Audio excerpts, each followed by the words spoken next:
COVID-19 sebangsa dengan Kadrun. Dilansir dari siwo.com, ditulis oleh Panjat H. Kurang lebih 3 bulan kita bangsa Indonesia hidup bersama virus corona atau COVID-19.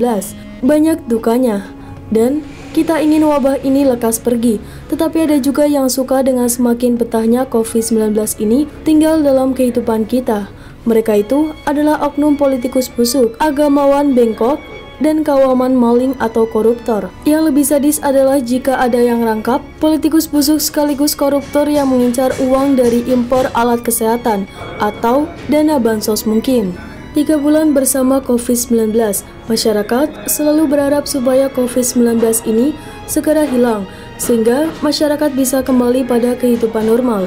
Pemerintah sudah melakukan banyak hal supaya harapan dan kerinduan banyak orang ini bisa segera terwujud. Namun sayang, kita harus menerima kenyataan bahwa ada banyak pihak yang tidak suka jika COVID-19 ini musnah. Indonesia tidak sendirian, sebab hampir semua negara dan pemerintahan kelimpungan menghadapi COVID-19 ini. Amerika Serikat, yang meskipun diakui sebagai negara adidaya dalam banyak aspek, nyatanya tidak berdaya terhadap COVID-19. Hingga kini, negara ini mencatat jumlah tertinggi penderita. Per 19 Mei 2020, total kasus infeksi COVID-19 di negerinya Donald Trump ini telah melampaui 1,5 juta kasus. Jumlah korban meninggal sudah lebih dari 9.000 orang. Jumlah ini diperkirakan masih bertambah, mengingat belum ditemukannya vaksin pembunuh COVID-19. COVID-19 memang tidak bisa dianggap sepele, bandelnya luar biasa. Beberapa negara sempat menyatakan bebas COVID-19, namun kini muncul lagi gelombang kedua. Wuhan, Cina juga diberitakan kembali waspada setelah sempat mencabut aturan lockdown yang diterapkan sejak November 2019 silam. Finlandia, yang sempat menyatakan sukses mengusir COVID-19 dan sempat mengembalikan kehidupan normal warganya, sekolah-sekolah dibuka dan siswa belajar di kelas seperti dulu. Tetapi semalam di televisi disiarkan bahwa negeri ini menutup lagi sekolah dan murid-muridnya kembali belajar online, sebab ditemukan ada siswa yang positif COVID-19. Hal yang sama kemungkinan besar akan terjadi pada negara-negara yang sudah sempat mengklaim berhasil mengatasi COVID-19, sebab memang COVID-19 ini tidak seperti flu burung, SARS atau MERS. Sebelum vaksin ditemukan, maka jangan pernah menyatakan menang dulu. Boleh saja protokol kesehatan dilonggarkan, tetapi kewaspadaan tinggi tetap harus diutamakan. Semakin kesini kita semakin paham bahwa lockdown bukanlah solusi yang tepat untuk mengatasi COVID-19. Bisa saja aturan ini sukses di negara-negara yang homogen atau pemerintahnya otoriter. Kalau di negara yang heterogen dan bebas semacam Indonesia, cara ini tidak efektif karena warga sulit diatur. Yang terjadi malah kekacauan dan kehancuran bangsa ini. PSBB saja yang lebih ringan sudah diajukan, apalagi nanti lockdown. India dan Malaysia saja dikabarkan memperpanjang masa lockdownnya. Nah, sampai kapan? Maka ketika pemerintah RI menolak lockdown dan memilih PSBB, itu relatif lebih sesuai, sekalipun hasilnya masih jauh dari harapan. Tapi PSBB telah mengajarkan kita untuk mencoba hidup berdampingan dengan COVID-19 ini. Jaga jarak, pakai masker, rajin cuci tangan pakai sabun, jaga kebersihan, dan sebagainya. Apa yang terjadi di seluruh dunia, itulah yang mungkin membuat Presiden Jokowi akhirnya melontarkan statement bahwa kita mau tidak mau harus berdamai dengan COVID-19 ini.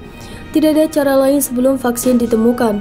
Berdamai dengan COVID itu memang tetaplah hanya sebuah istilah atau perumpamaan. Namun, karena dilontarkan oleh seorang kepala negara, hal ini memancing musuh-musuh dalam selimut berupa kadal gurun, ular beludak, dan lain-lain untuk membuat situasi ramai dan membingungkan. Rocky Gerung bahkan sampai hilang akal sehatnya dengan nyinyiran bahwa pernyataan damai dengan COVID-19 itu ungkapan putus asa pemerintah. Coba kalau misalnya Jokowi dengan galak berkata, kita terus perangi COVID-19, maka si Mister Dungu ini pasti nyinyir, kalau perang terus kapan rakyat diurus?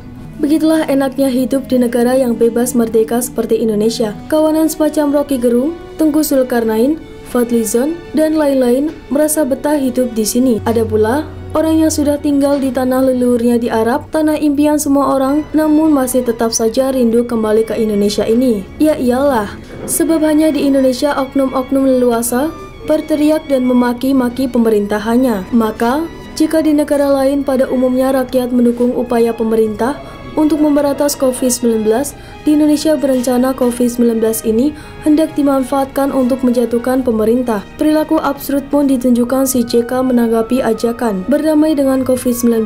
Menurutnya rakyat bisa aja diajak berdamai dengan COVID-19, tetapi apakah COVID-nya mau diajak berdamai? Lagi-lagi si JK hanya menunjukkan suatu kebodohan yang sudah kadaluarsa. Kalau dipikir-pikir, wabah COVID-19 ini sama dengan kadrun yang rata-rata dungu, bandel dan keras kepala. Jika kita berhadapan dengan orang-orang dungu, mereka itu pasti tidak mau diajak berdamai, sebab mereka itu hanya ingin menang sendiri, mau-maunya sendiri. Pinginnya sih, kaum itu dikepuki dan dimusnahkan. Tetapi apa bisa begitu? Tidak toh. Maka, mau tidak mau, kita-kita yang beradab ini harus mengalah dan berdamai dengan mereka dulu. Sementara dengan COVID-19, mau tidak mau kita harus berdamai dulu. Kalau vaksinnya sudah ditemukan, bolehlah mengajar mereka sampai tunduk menjadi flu biasa. Demikian pula halnya dengan kadrun. Kalau pemerintah berlaku tegas, mereka akan ditindak, diberengus, dikepuki, hingga tak berani bertingkah lagi di negeri ini.